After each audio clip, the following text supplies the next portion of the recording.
Coming up in our newscast, 2 weeks after its latest missile test, North Korea again fired ballistic missiles toward waters east of the peninsula. This comes as Seoul wraps up its annual military drill and plans to conduct a large-scale aerial training with the U.S.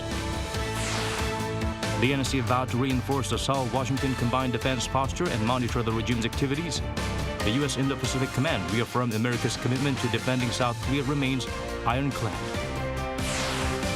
President Vladimir Putin warned South Korea bilateral ties would be destroyed if Seoul provides lethal weapons to Ukraine. President Yoon says while that has not happened yet, even if it does, that's for South Korea to decide.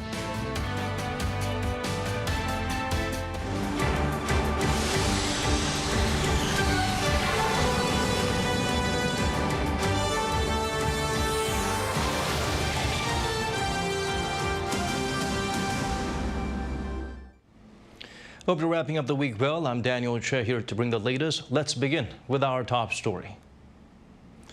North Korea launched ballistic missiles again. This comes as Seoul wraps up an annual military drill and gets ready to hold another one. The aerial exercise with the U.S., which starts next week, is aimed at countering the regime's evolving nuclear threats. Bae-eun-ji starts us off. Just 2 weeks after North Korea's last missile test, the regime has engaged in yet another provocation. South Korea's Joint Chiefs of Staff announced Friday that from around noon, it detected 2 short-range ballistic missiles fired from North Korea. Our military has detected 2 short-range ballistic missiles that North Korea fired from Tongcheon area of Gangwon-do province. The military said the missile flew around 230 kilometers at an altitude of up to 24 kilometers, at a maximum speed of Mach 5. The launch site in the North Tongcheon area is close to the inter-Korean border, near the maritime buffer zones that were set to ease military tensions between the 2 Koreas. But Friday's missiles fired toward the East Sea reportedly did not land in these areas. Following the launch, South Korea's military stressed that this is a serious provocation that poses a threat to the peace and security of the Korean peninsula, as well as the international community. It also strongly urged the regime to immediately put a halt to its provocative actions, as it is a clear violation of the UN Security Council resolutions. The military added that it's closely monitoring the situation by cooperating with the U.S. and is maintaining strong defense readiness.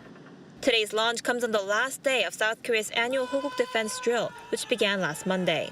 It involved field training and live fire exercises. The 2 countries plan to hold a combined exercise named Vigilant Storm for 5 days throughout next week, involving almost 250 warplanes and thousands of personnel. This is the first time since December 2017 that the Allies are holding such a large-scale aerial exercise. Some 140 aircraft from South Korea, including F-35As and F-15Ks, and around 100 from the U.S., including F-35Bs and EA-18s, will take part. The training will also involve Australia's KC-30A multi-role tanker transport aircraft. The Allies are aiming to improve their combat readiness and the interoperability of their 5th and 4th generation aircraft. This comes at a time of escalating tensions on the Korean peninsula, as North Korea appears to have completed preparations for what would be its 7th nuclear test. Bae-eun-ji, Arirang News. Immediately after the North Korean provocation, on Friday, South Korea's National Security Director, Kim Sung-han, debriefed President Yoon Suk-yeol, then convened an emergency meeting of the NSC.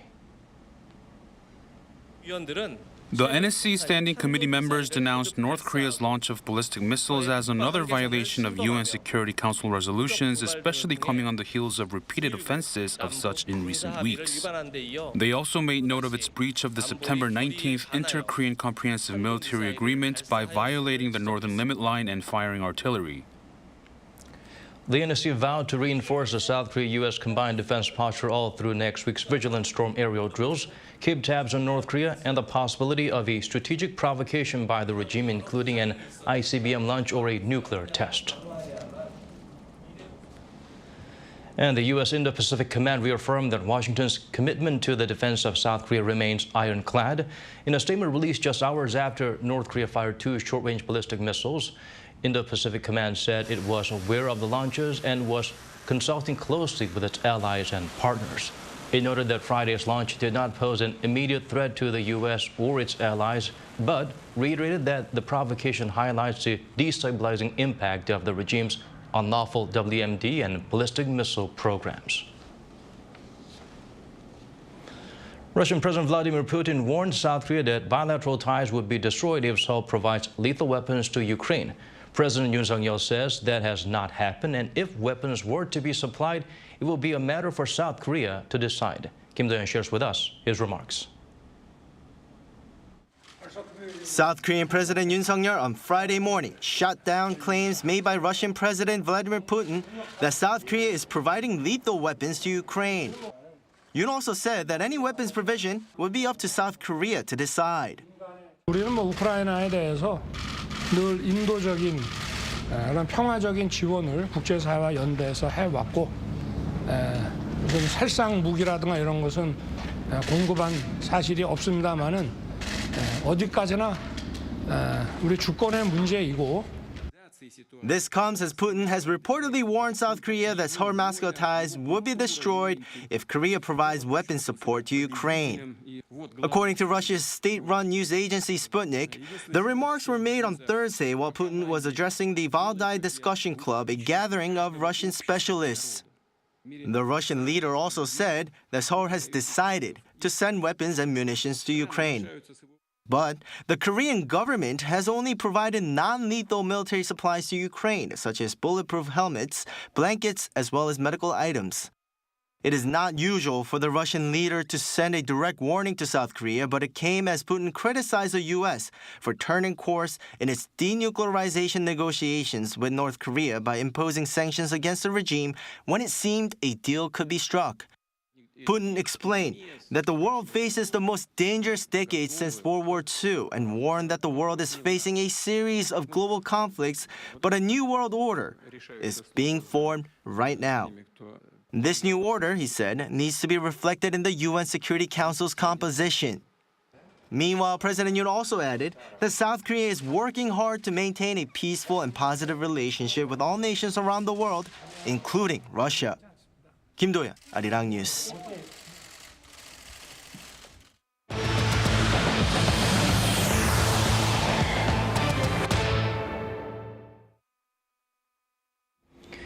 South Korea is focusing on key science and industries that will drive growth for the country. The government identified 12 key strategic tech and will work with the private sector to turn them into growth engines. Ji-young has the details. South Korea is gearing up to further boost its global technological dominance. President Yoon announced plans for the country to invest more than $17 billion over the next 5 years into developing its key strategic technologies. President Yoon chaired the inaugural meeting of the National Council on Science and Technology this Friday morning and welcomed scientists, researchers, and officials from related ministries. 과학기술은 경제와 산업 성장의 원천입니다. 우리가 기술 패권과 디지털 전환이라는 이런 대전환의 이런 시기에 추격을 넘어서 초격차를 만드는 그런 국가 차원의 과학기술 전략이 매우 중요합니다. In support of President Yoon's plan, the Minister of Science and ICT said that both the public and private sector should go all out to nurture the nation's core strategic technology because they serve as a major link between the country's economy and security. The council outlined 12 national strategic technologies that could be new growth engines for Asia's fourth largest economy. They range from the country's major economic driver, semiconductors, to secondary cell batteries, space technology, and robots, with the aim of being in the top 5 in the world in terms of technology. For semiconductors, South Korea is currently the world's biggest memory chip producer, but it plans to expand its global market share in system chips as well to 10% by 2030. The government aims to raise the country's exports of secondary cell batteries to $30 billion per year, which Seoul is already the world's top exporter of. The government also said that by 2027, the goal is to climb to 3rd place from the current 8th in the IMD World Digital Competitiveness Ranking, which measures a nation's capability to adopt technology and create transformation. Also, in at least 8 technologies, the country aims to get within 10% of the leading countries in terms of capability. Ji-young, Arirang News. Moving on to other stories now, top officials from South Korea and the EU sat down for talks to find ways to boost cooperation. Seoul's Vice Minister of Foreign Affairs met with the EU's Deputy Secretary General in the nation's capital. The two promised to strengthen what will be 60 years of diplomatic ties next year. They also discussed ways to collectively respond to Washington's Inflation Reduction Act. EVs produced outside of the states aren't eligible for the $7,500 worth of tax credits, putting key players like Korea and the EU in jeopardy. Friday's meeting is expected to lead to stronger cooperation and more frequent dialogue. South Korea's average interest rate on new household loans from commercial banks rose to over 5% for the first time in more than a decade. According to the nation's central bank, 5.15% in September, up 0.39 percentage points on month. Mortgage rates also rose by 0.44 to 4.79%, the highest since May 2012. The BOK officials said those increases were in line with hikes in the bank's policy rate, which has been raised to deal with inflation. In the same month, interest rates for business loans, meanwhile, rose to 4.66, the highest level in over 8 years. The U.S. economy posted positive expansion for the first time this year. In Q3, growth came in at around annualized 2.6%, easing fears of a recession for some. It sent stocks higher on the Dow. Here's Lee Seung-jae with a breakdown of the digits. Going against previous expectations of slower economic growth in the United States, the country's GDP accelerated 2.6% in the third quarter, posting positive growth for the first time this year. According to the Bureau of Economic Analysis released Thursday, GDP increased at a 2.6% annualized rate for the period, above the Dow Jones forecast of 2.3%. The latest figure shows consecutive negative quarters to start the year, putting the U.S. in a position that lined up with the commonly accepted definition of a recession. The report notes that the growth was largely due to a narrowing trade deficit. It also noted that gains came from increases in consumer spending, non-residential fixed investments, and government spending. However, declines in residential fixed investments and private inventories offset the gains. With the report of a better-than-expected growth rate, the U.S. stock market saw a mixed day of trading on Thursday. The Dow Jones Industrial Average gained more than 300 points in early trading, but the S&P 500 and the tech-heavy Nasdaq posted losses as investors contended with solid economic data and a mixed bag of corporate earnings. Despite Thursday's positive GDP growth report, analysts say inflation-wary consumers and businesses will have less money to spend over the upcoming holiday season, leading to a massive sell-off in major tech stocks. Lee Seung-jae, Arirang News. Revenues at LG Electronics rose to an all-time high in Q3, 21 trillion won, or at the current rate almost $15 billion, an increase of 14% on-year, driven by strong sales of premium home appliances. Meanwhile, operating profit increased by 25% to 746 billion won, or around $525 million. But after taking into account the cost of last year's recall of EVs from General Motors, for which LG supplies the battery module, operating profit was actually down. And with the global economic slowdown, there was also weak demand for TVs. Sales of related products fell 11% on-year. Icheon is known for having the best-tasting rice in Korea, but with the recent downturn in consumption and prices, various efforts are made within the region to drive demand back up again. Jo Sang-min has the full story. When the weather gets cooler in autumn, that's when farmers begin to put in extra work to harvest their rice. These piles of rice are gyeonggimi, high-quality Korean rice from the city of Icheon. Although it's known for its superior taste, there are some unsold leftovers due to diminishing demand and falling consumption. Farmers did a great job harvesting great quality rice, but prices have dipped and this makes it hard to sell. So I'm concerned for the farmers. To find ways to drive the nation's rice demand and reclaim the brand of gyeonggimi, farmers first gave the rice the complete makeover. Instead of using the rice variety that originates from Japan, they harvested new ones that are locally sourced, 해들살 and alchanmi. The region also showcased the new rice cooker specifically made to cook this type of rice. They teamed up with a local home appliance maker to find a way to bring out the best flavor from their grains. Devising the power lock technology has enabled us to develop a rice cooker that maximizes the traits of 해들살 and 알찬미. Icheon also has vowed to put in extra effort to reinvigorate the withering demand for rice nationwide and potentially worldwide. With active pan-communal efforts to improve the quality of Icheon rice, we'll focus on driving consumption and exports of Icheon rice. The region added it will look into developing a roadmap for rice quality improvement and other creative ideas to market them and resolve the falling prices. 조성민, Arirang News. In May 1980, during the pro-democracy movement in Gwangju, a German reporter let the world know how the military government cracked down on protesters. An award ceremony named after him was created. One of the top honors at this year's Hinzpeter Awards went to Philip Cox from the UK for covering human rights issues in Sudan. Icheon gets us better acquainted with the winners. In Khartoum, the capital of Sudan, a man dressed as Spider-Man dodges tear gas and bites back.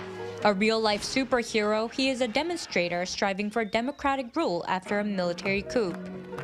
The man's days as Spider-Man were vividly captured by British journalist Philip Cox, who was recognized at the Hinzpeter Awards ceremony held in Gwangju on Thursday. The awards are named after German journalist Jürgen Hinzpeter, who captured the deadly scenes of the May 18 pro-democracy movement in Gwangju back in 1980.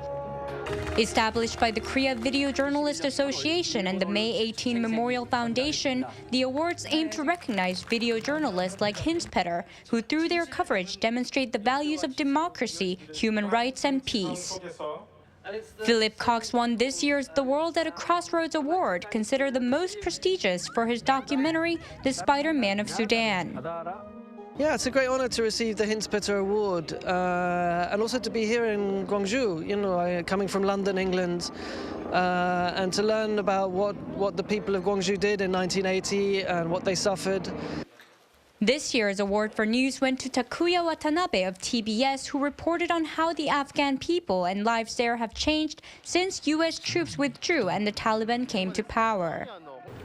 With the same spirit that Hinzpeter had, I hope we all continue to seek and capture the truth.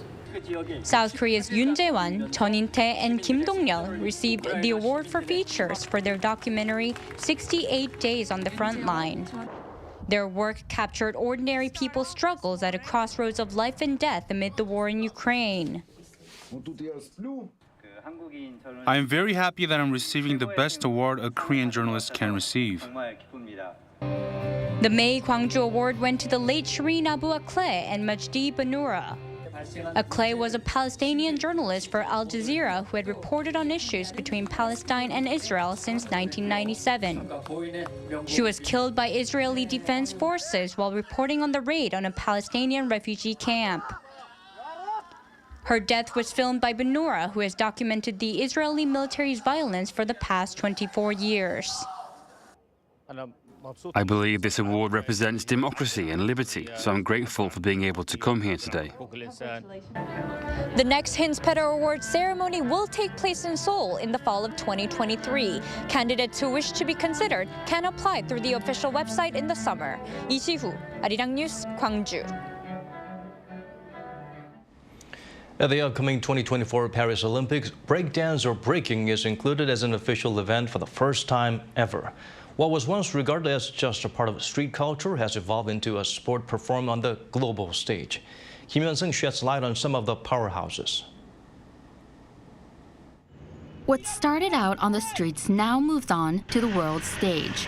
Breakdancing started out as a popular street performance, but now for the first time ever, it's an official Olympic sport in the upcoming 2024 Paris Olympics. And last week was the championship game. Around 350 B-boys and B-girls from 57 countries were in Seoul for the dance-off. 4 dancers are on South Korea's national team, B-girls Yell and Fresh Bella and B-boys Leon and Hedy. People can now proudly say that they dance without just being seen as a teenage slacker. Times have changed. I started breaking simply because I liked it. But seeing it become an Olympic sport is surreal, and my parents are encouraging me to try my best. This seems like a really good chance for B-boys and B-girls worldwide. They can have a clearer vision with breaking now that it's an Olympic sport. None of the Korean dancers made it past the quarterfinals of last Saturday's World Breaking Championship. But with the Continental Games and qualifying series still left, Korean athletes still have a chance to enter the world's biggest dancing ring at Paris 2024. Breakdancing is gaining a foothold as not just as a sport, but also as an art. For instance, the Culture Ministry said Tuesday they're working to recognize street dancers as official artists. Culture policies were catered to classical dancers only, but now the ministry is starting to recognize street dance as art as well, which will help street dancers become eligible for creative subsidies. South Korea is currently ranked the second best in breaking, but still improvements need to be made for South Korea to keep its high ranking. Japan, China, France and Russia all foster dancers from a young age, so have the potential to excel at the 2024 or 2028 Olympics. But even though we're recognised in breakdancing now, there aren't many programs or policies that can foster young dancers. Some say that South Korea has become among the best in breaking because of the dancers' precision, teamwork and grit. But all this needs backing up with organized support and programs for the dancers to show their full potential on the world's biggest stage, the Olympics. Kim Hyun-sung, Arirang News. For the first time in 3 years, people in South Korea will be able to celebrate Halloween without many of the social distancing restraints. Usually the weekend right before the big day is when people hit the streets. Many wear costumes and visit nightclubs and pubs, mainly in the Icheon district. This year, people will be able to show off their costumes without wearing their masks on the streets. Nightclubs and pubs will be open all night. Officials estimate some 300,000 people will gather in that area alone this weekend. Police officers near the capital are expanding the number of officers on shift and will pay extra attention to prevent any possible accidents. Authorities also ask business owners to frequently ventilate and follow antivirus measures.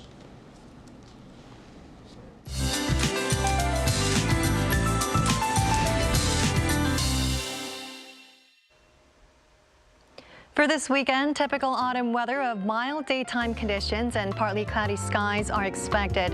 Maximum temperatures will again surpass the seasonal norms, but keep in mind that wide temperature gaps will also continue. With a drastic fluctuation in overall readings, the common cold index has also risen, so please take extra care of your health. For the East Coast, some lingering showers are in the forecast until the morning hours. The amount of rainfall won't be too much, with about 5 to 20 millimeters. For the rest of the country, weather conditions for outdoor activities are looking good. Most regions will stay dry and clean air will take over nationwide. We'll see a mix of clouds and sunshine for the morning hours. Seoul will be starting off at 10 degrees tomorrow. Daily highs in Seoul and Daegu will be reaching 19. Chuncheon and Gyeongju will be reaching 18 degrees. For the capital region, no rain is in the forecast for the time being, but dry air will take over across the nation, so please take extra precautions against wildfires. That's all for now, and enjoy the weather conditions around the world.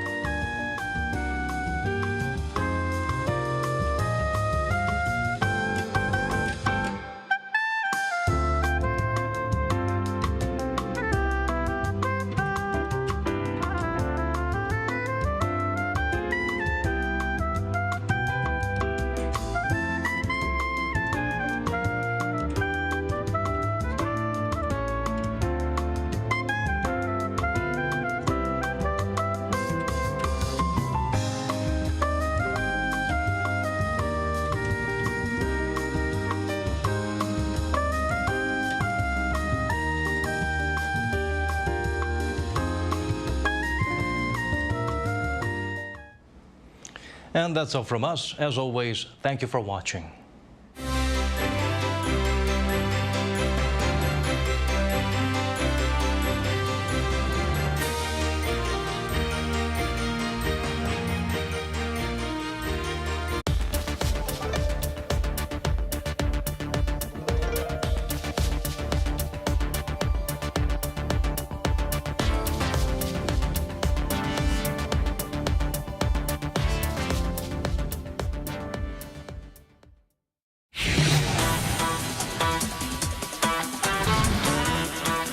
함정입니다.